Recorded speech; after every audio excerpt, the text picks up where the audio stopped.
لے جی، اب حضرت ابراہیم علیہ السلام کی دعا آ رہی ہے میرے لیے، آپ کے لیے. ربنا وابعث فیہم رسولا منہم یتلو علیہم آیاتک. اے رب ہمارے، ان کے اندر یعنی ابراہیم علیہ السلام اور ان کے بیٹے دعا کر رہے ہیں ہماری جو اولاد تم نے تابع فرمان اے اللہ بنانی ہے تو نے، ان میں ایک رسول بھیج انہی میں سے. تو ہمارے اوپر یہ احسان ہے نا. یتلو علیہم آیاتک، جو ان پر تیری آیات تلاوت کرے. وَيُعَلِّمُهُمُ الْكِتَابَ وَالْحِكْمَةَ، اور انہیں کتاب و حکمت کی تعلیم دے. وَيُزَكِّيهِمْ، اور انہیں پاک بھی کرے. إِنَّكَ أَنْتَ الْعَزِيزُ الْحَكِيمُ، بے شک اے اللہ تو بہت زبردست ہے اور حکمت والا ہے، غالب ہے اور حکمت والا ہے. اس میں دو چیزیں یاد رکھیں. یہ آپ ذرا دعا کی ترتیب دیکھیں. اس میں پہلے آیا کہ آیات تلاوت کرے، پھر کتاب کی تعلیم دے، پھر حکمت کی، اور پھر پاکیزہ کرے. یہی چار چیزیں ہیں نا اسی ترتیب سے. یہ حضرت ابراہیم علیہ السلام کی دعا تھی، لیکن اس کو اللہ نے کریکٹ کیا ہے دعا کی ترتیب کو. اللہ نے جب اپنے ریفرنس سے قرآن حکیم میں سورہ الجمعہ میں اس دعا کو ذکر کیا، نبی علیہ السلام کے منصب کو سورہ آل عمران کی آیت نمبر 164 میں کیا، تو اس میں ترتیب کیا ہے؟ لَقَدْ مَنَّ اللَّهُ عَلَى الْمُؤْمِنِينَ إِذْ بَعَثَ فِيهِمْ رَسُولًا يَتْلُو عَلَيْهِمْ آيَاتِهِ وَيُزَكِّيهِمْ وَيُعَلِّمُهُمُ الْكِتَابَ وَالْحِكْمَةَ. ابراہیم علیہ السلام نے کہا تھا اے اللہ تلاوت کرے تیری آیات اور کتاب و حکمت سکھائے اور پاکیزہ کرے، جبکہ اللہ تعالیٰ نے کیا کہا؟ یتلو علیہم آیاتہ ویزکیہم، تلاوت کر کے ان کا تزکیہ کرے، ان کے نفس کو پاک کرے. ویعلمہم الکتاب والحکمہ، پھر انہیں کتاب و حکمت کی تعلیم دے. بیسیکلی یہ جو حضرت ابراہیم علیہ السلام کی دعا میں ترتیب کی کمزوری تھی نا، ظاہر ہے پرفیکٹ تو صرف اللہ ہے، وہ اللہ نے دور کی کہ پاک وہ ہوگا جس کے اوپر آیات تلاوت کی جائیں، اور جب تک وہ پاک نہیں ہوتا نا اسے کتاب و حکمت سمجھ نہیں آ سکتی. تو اس میں تلاوت کرے تیری آیات اور ان کو سکھائے کتاب و حکمت اور پاک کرے، جبکہ اللہ نے کیا کہا؟ یتلو علیہم آیاتہ ویزکیہم ویعلمہم الکتاب والحکمہ وان کانوا من قبل لفی ضلال مبین. اور اس سے پہلے یہ لوگ کھلی گمراہی میں تھے. اسی کانٹیکسٹ میں ایک جامعہ ترمذی میں حدیث ہے، نبی صلی اللہ علیہ وآلہ وسلم سے پوچھا گیا کہ آپ پہ نبوت کب واجب ہوئی؟ تو آپ نے فرمایا میں اللہ کے ہاں اس وقت بھی نبی لکھا ہوا تھا جب آدم مٹی اور پانی کے درمیان تھے. یعنی اللہ تعالیٰ کے ڈیوائن علم میں نبی صلی اللہ علیہ وآلہ وسلم اس وقت بھی نبی تھے جبکہ آدم علیہ السلام بھی پیدا بھی نہیں ہوئے تھے، اللہ کے علم میں.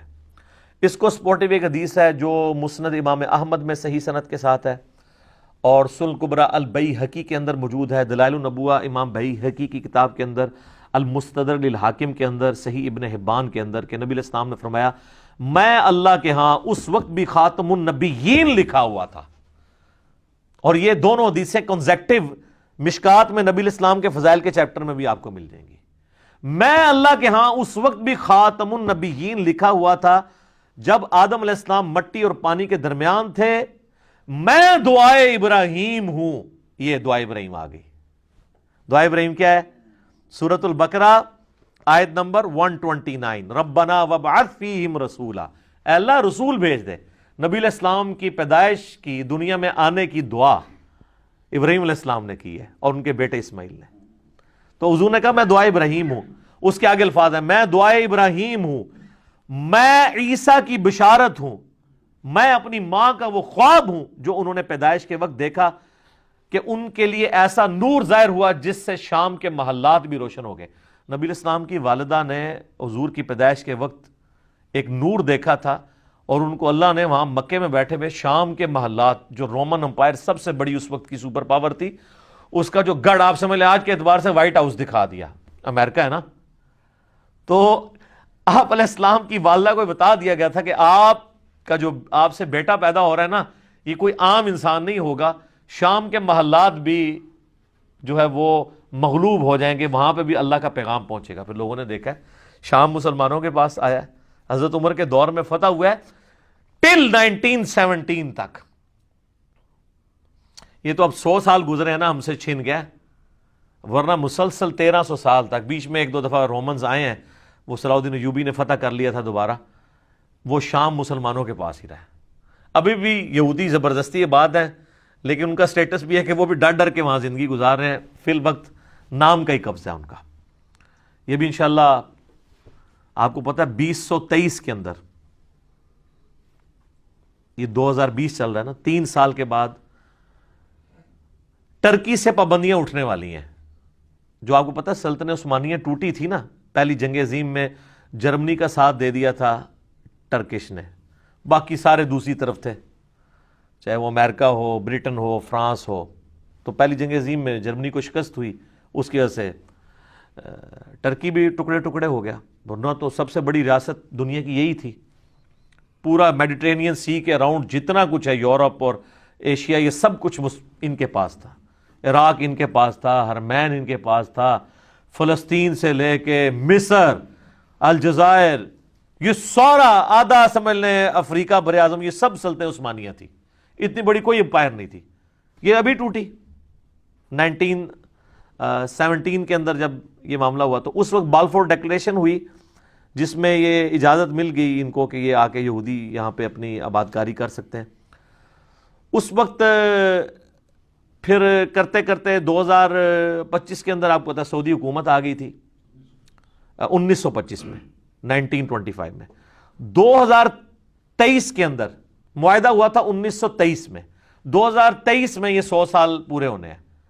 تو جب یہ 100 سال پورے ہوں گے تو ٹرکی سے کئی ایک پابندیاں اٹھ جائیں گی، اور یہ سعودیہ میں جو آج کل گڑبڑ ساری جاری ہے، اسی وجہ سے ہے کہ آل سعود کو صرف 100 سال کے لیے حکومت ملی تھی جی۔ اب وہ پابند ہیں وہاں پہ ڈیموکریسی لانے کے، ٹھیک ہے جی، وہ ان کو دستبردار ہونا پڑے گا اپنی اس حکومت سے۔ تو اسی لیے تماشے کرواتے رہتے ہیں، اور امریکہ کا بھی پریشر آپ کو پتا ہے، 4-5 سال پہلے انہوں نے طیب اردگان کو ہٹانے کی کوشش کی کو کر کے، تو وہ کیونکہ ان کو نظر آ رہا ہے کہ 2023 تک اگر طیب اردگان رہ گیا تو وہ تو ایک پاپولر لیڈر بھی ہے، پوری دنیا کے مسلمانوں کے ساتھ کھڑے ہیں، تو یہ دوبارہ سلطنت عثمانیہ دوبارہ ہی نہ مان جائے کہیں پہ، پابندیاں تو اٹھ جائیں گی ان سے۔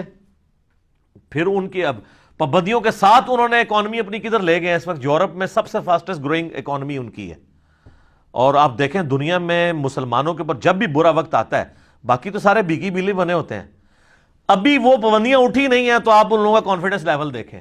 اچھا ٹرکش جو ہے نا، وہ یہ بڑی دلیر قوم ہے، یہ تاتاریوں کی اولاد ہے، اسی بھی تاتاری ہیں پیچھو، ظاہر ہے یہ مغل ٹرکش یہ سب تاتاریوں کی اولاد ہے، اس لیے آپ کو انہیں نہ کہہ دیو کہ وہ احمد شاہ رنگیلا بھی ایسی وچ بزدل بھی ہوندے نے، لیکن اوورآل یہ دلیر قومیں ہیں، ٹھیک ہے، جو تاتاریوں کی اولاد سے۔ اس لیے انہوں نے، یہ سلجوکی تھے جو پوری دنیا کو تلپٹ کر کے رکھا، یہ بھی تاتاریوں کی اولاد تھے۔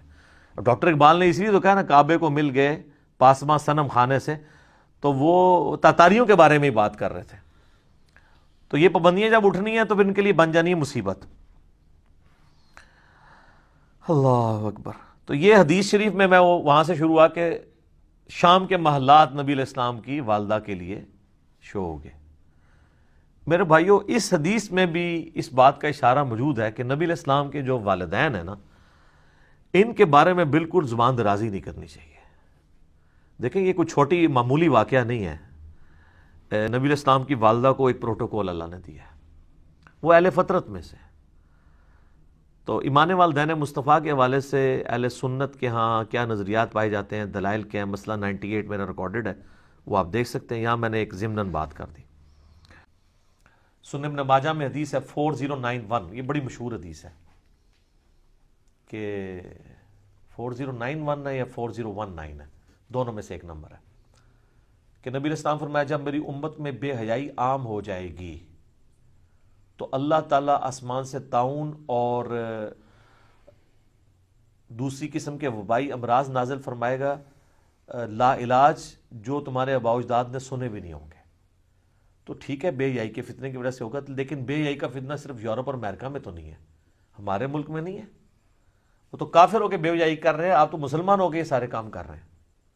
تو یہ چیزیں بھی ہیں، لیکن اس طریقے سے کرنا، ہمیں نبی علیہ السلام کی امت بنایا گیا ہے۔ نبی علیہ السلام کا ایٹیچیوڈ یہ ہے کہ آپ نے مخالفین کی ہدایت کے لیے دعا کرنی ہے، نہ کہ کہنا ہے عذاب ان کے اوپر پھیر دیں۔ یہ وہی ہے جناب، یا اللہ دشمن دی توپہ کیڑے پا دے توپوں میں کیڑے تو نہیں ڈلتے. سلطنت عثمانیہ بھی اسی طریقے سے ٹوٹی ہے نا، یہ تو دعائیں کرتے رہے نا.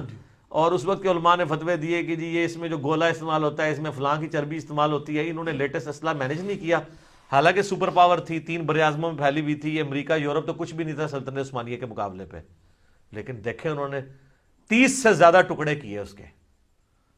ٹھیک ہے، وہ جو اب ہم کہہ رہے ہیں کہ 2023 میں پابندیاں اٹھنے والی ہیں، لیکن وہ 30 ملک جڑیں گے تو نہیں، جب تک وہ ملک ایگری نہیں کریں گے وہ ترکی میں شامل تو نہیں ہو سکتے.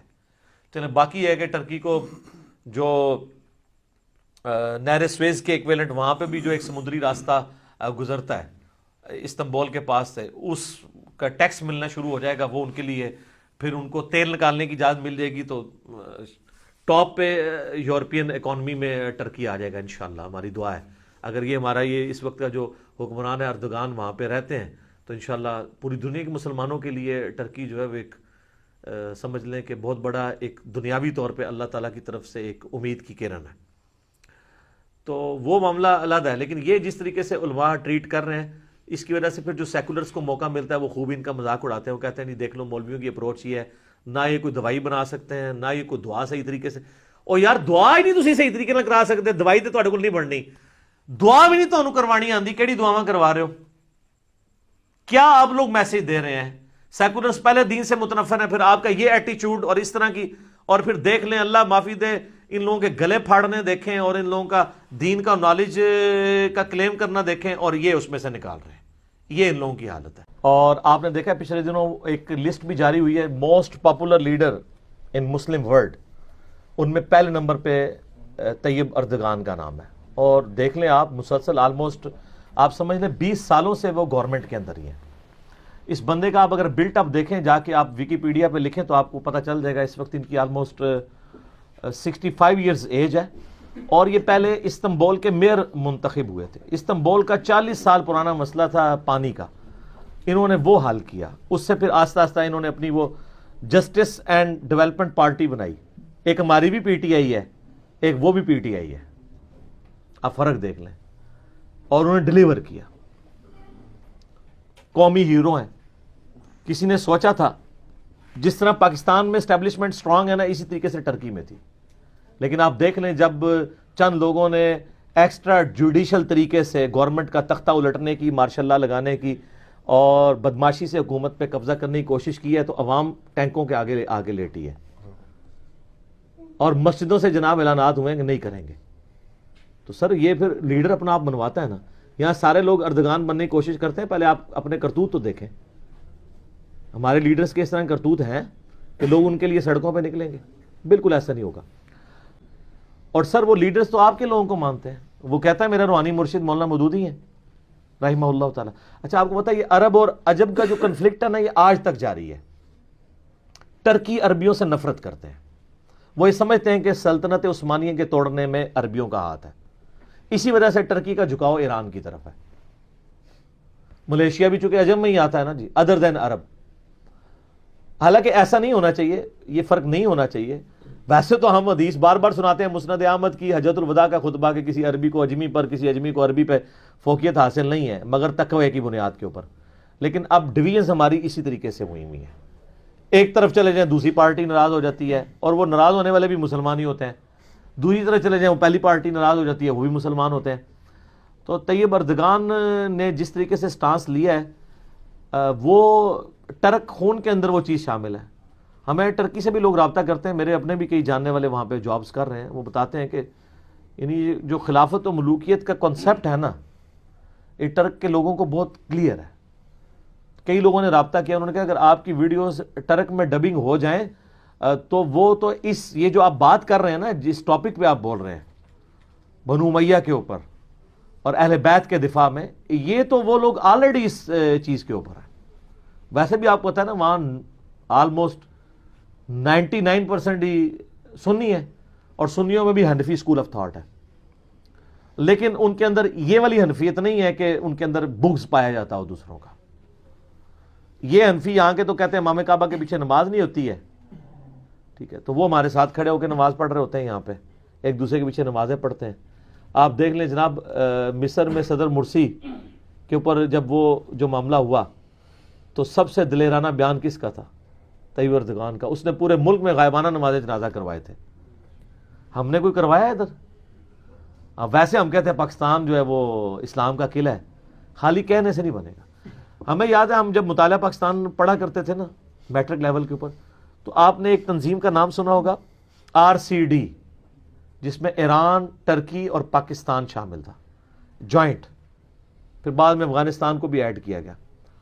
تو یعنی یہ اگر یہ پوری بیلٹ اپنے اپنے ریسورسز کو یوز کرے، جس طرح ابھی آپ کو پتا ہے وہ پاکستان آئے ہیں تو اپنے ساتھ سارے بزنس مین لے کے آئے ہیں.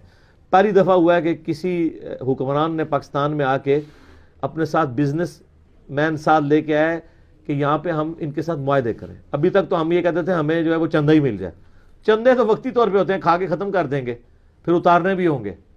اصل میں یہ آپ کے ساتھ ہیلپ کرنے والا معاملہ ہے کہ آپ کے ملک میں کاروبار آئے. پاکستان کے پاس ڈیفنس کی صلاحیت ہے، ان کے پاس ٹیکنالوجی موجود ہے، ایران کے پاس تیل موجود ہے، افغانستان کے پاس معدنیات موجود ہیں، سعودیہ کے پاس تیل موجود ہے. تو یہ سب ملک اگر اکٹھے ہوں اور معاملات سیدھے آگے لے کے چلیں تو بڑی اچھی بات ہے. تو ہم تو پازیٹیولی دیکھتے ہیں جی. میں تو بہت خوش ہوں. طیب اردگان اس وقت مسلمانوں کے لیے امید کی کرن ہے، اس میں کوئی شک نہیں ہے. اور میرا خیال ہے یہ ایسا پاپولر لیڈر ہے جو تمام مکاتب فکر میں لوگ کہتے ہیں دلیر ہے. سارے لوگ اون کر رہے ہیں اور واقعی وہ دلیری سے بات بھی کرتے ہیں. باقی آپ دیکھ لیں اسلام کا نالج، آپ ذرا ان کی تلاوت دیکھ لیں تو آپ پہچان نہیں سکتے کہ عبد الباسط عبد الصمد تلاوت کر رہا ہے یا یہ طیب اردگان کر رہا ہے. ٹھیک ہے جی. اور پاپولر لیڈر بھی ہیں اور بالکل نڈر آدمی ہے. ریلیجن کی کہیں پہ بھی بات آتی ہے وہ دیکھتے ہی نہیں ہے جناب. باقی ٹرکی کے اندر کئی ایک چیزیں انتہائی غیر اسلامی ہیں جو آپ تصور بھی نہیں کر سکتے، لیکن وقت کے ساتھ ٹھیک ہوگی. ڈاکٹر فرد ہاشمی کے ہسبینڈ ہیں نا ڈاکٹر زبیر ادریس جو ہیں، تو میری ان کے ساتھ ملاقات ہوئی آج سے تقریباً 5-6 سال پہلے. تو وہ تازہ ٹرکی کا دورہ کر کے آئے تھے. الہدا انٹرنیشنل کا ہیڈ آفس ہے H11 میں، ساتھ ہی میرا آفس ہے قریب ہی. تو میں جمعے کی نماز وہیں پڑھتا تھا، کبھی کبھار شام میں مغرب کی نماز پڑھ لی. ایک دفعہ مغرب کی نماز کے لیے گیا، امامت کے لیے انہوں نے آگے کر دیا، ان کی شفقت. تو مجھے کہنے لگے میں ٹرکی میں گیا ہوں تو بڑی حیران کن چیز نظر آئی کہ ہر سکول اور کالج کے باہر نا کمال اتاترک کے مجسمے لگے ہوئے ہیں. حالانکہ تو بت پرستی ہے، اسلام میں تو مجسمہ نبی علیہ السلام کا نہیں ہے تو اور کس کا ہو سکتا تھا؟ حالانکہ صحابہ بنوا سکتے تھے، تصویر بھی بنوا سکتے تھے. یہی تصویر تو حرام ہے جس کی عزت کی جائے. اچھا تو ظاہر نبی علیہ السلام کی تصویر بغیر عزت کے تو ہو نہیں سکتی تھی، بت پرستی کا رستہ کھلنا تھا. میری آپ کی تو بغیر عزت کی بھی ہو سکتی ہے، لیکن ان کا معاملہ تو ایسا تھا. کہتے ہیں ہم گئے تو ہم بڑے مایوس ہوئے کہ یار بڑا نام سنا تھا، لیکن کہتے ہیں جب ہم اسکول کے اندر انٹر ہوئے، ہم نے نصاب دیکھا، ہم نے اندر ایتھکس دیکھی، تو لگا کہ اسلام ہے ہی ادھر ہے. کیونکہ وہ اپنے اسکولنگ سسٹم الہدا کو یعنی اس کے لیے گائیڈ لائنس چاہتے تھے. تو ٹرکی کے اسکولوں میں وہ کہتے ہیں میں نے یہ دیکھا. تو کہتے ہیں جب فارغ ہوئے تو ہمیں ٹیچر کہنے لگے کہ بس یہ مجسمہ ہی آپ کو نظر آ رہا ہے، اس کی آڑ میں سارا اسلام ہی یہاں سکھایا جا رہا ہے. اگر یہ ہم ہٹا دیتے ہیں تو جو یہاں پہ سیکولر لوگ بھی بہت زیادہ ہیں، ایون ایتھیسٹ بہت زیادہ ہیں. تو یہ پھر آپ کو پتا ہے اردگان کے خلاف بھی کتنا پراپوگنڈا ہو رہا ہوتا ہے. تو وہ کہتا ہے کہ یہ اگر ہم نے ہٹا دیا نا تو یہ تو پھر اس کو وہ ایک توہین لیڈر مانیں گے. ظاہر ہے کہ وہ جس طرح ہمارے لیے محمد علی جناح ہے ان کے لیے کمال اتاترک ہے. اگرچہ وہ ایک کریکٹر لیس بندہ تھا، لیکن یہ اس کی خوبی تھی کہ ٹرکی کو ملیا میٹ کر دینا تھا یورپ نے. اس نے ٹرکی کو ایز اے ملک کم از کم بچا لیا. تو آج دیکھیں نا ہمیں برکات نظر آ رہی ہیں. آپ پتا ہے ٹرکی کا جھنڈا ریڈ کلر کا ہے، پورا ریڈ ہے. کیوں؟ کہ خون و خون ہو کے انہوں نے یہ ملک حاصل کیا. کیونکہ سلطنت عثمانیہ جب ٹوٹی تھی تو ٹرکی اس کا سینٹرل پوائنٹ تھا، دارالخلافہ استنبول تھا. قسطنطینیہ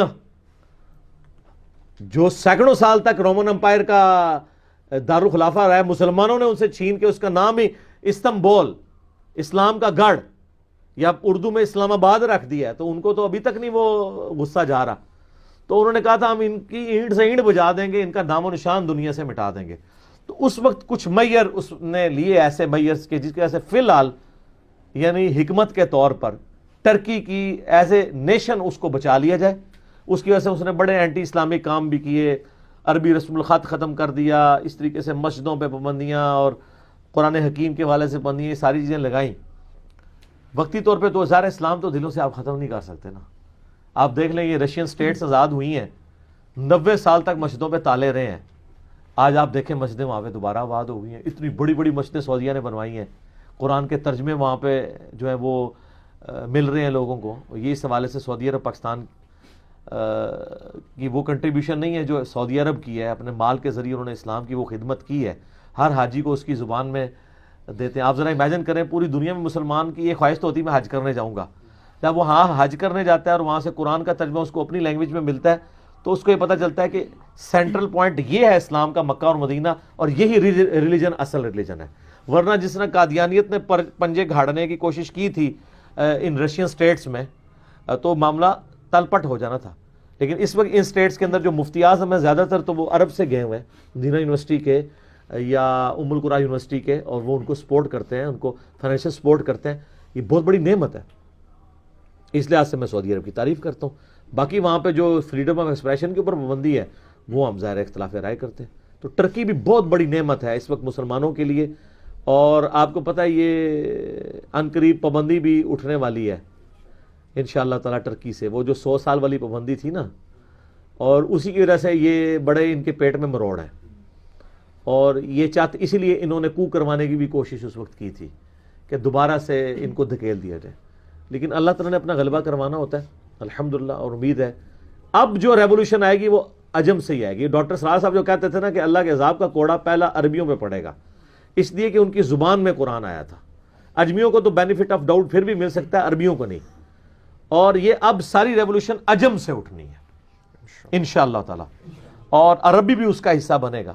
لیکن عرب کو اللہ تعالیٰ نے امامت سے محروم اس حوالے سے کر دیا ہے. باقی ہے کہ الٹیمیٹلی امامت جو ہے وہ تو عربیوں کے پاس ہی آنی ہے. امام محمد مہدی جو ہیں وہ ہاشمی ہوں گے، فاطمی سید ہوں گے، لیکن ان کے لیے جو سپورٹ ہے وہ عجم کے لوگوں کی ہوگی. وہ تو احادیث موجود ہے نا کہ خراسان کے علاقے سے یہ سارے معاملات ہوں گے. تو یہ پوری بیلٹ افغانستان، ایران، پاکستان کی یہ نبی الاسلام کے مبارک زمانے میں خراسان کہلاتی تھی.